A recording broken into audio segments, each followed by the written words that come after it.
Greetings, I'm Anne Firth Murray. Welcome to this class on love as a force for social justice.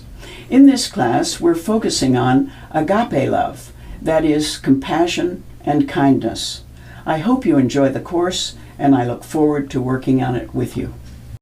I'd like to explain why this class even came about. One day I was walking across the Stanford campus and thinking about what I had been teaching at that time on international women's health and human rights. I was particularly enmeshed in thinking about violence against women at the time and writing a textbook about it as well. And I was worried that I might get dragged down by the sad topic of violence against women. And I thought I should begin thinking about the opposites of violence. So I began reading about nonviolence, which led me to Gandhi, who equated nonviolence with love.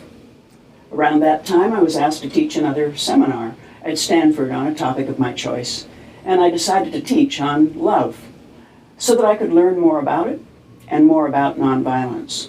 Out of that grew this class, Love as a Force for Social Justice.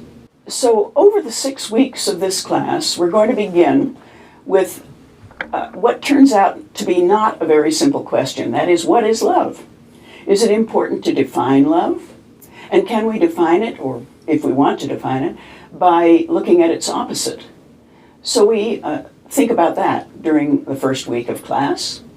And as we move on, we look at love and the brain. What happens in the brain when people feel love, and particularly agape love, compassion and kindness? But at that time, we also hear about what happens in the brain when other kinds of love are felt. Then we move on to a couple of modules having to do with love as the basic concept for most religions. We look first at monotheistic religions, Judaism, Christianity, and Islam. And then we turn to a discussion of other ethical systems, Buddhism, and Gandhian principles of nonviolence. Next, we turn to love in action, and we take quite a bit of time on this, looking at nonprofit organizations, a few examples, that are working with love at the center of their work.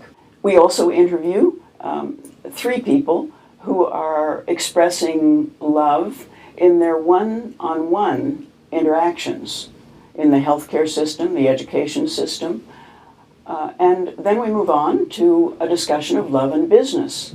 How can people working in the business world put their spirituality or their concern for loving kindness and compassion into their work?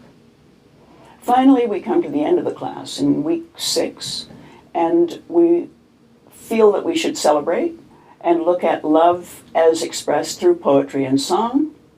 And then we challenge students with the opportunity to think about how they think they will apply what they've learned about agape love into their future lives.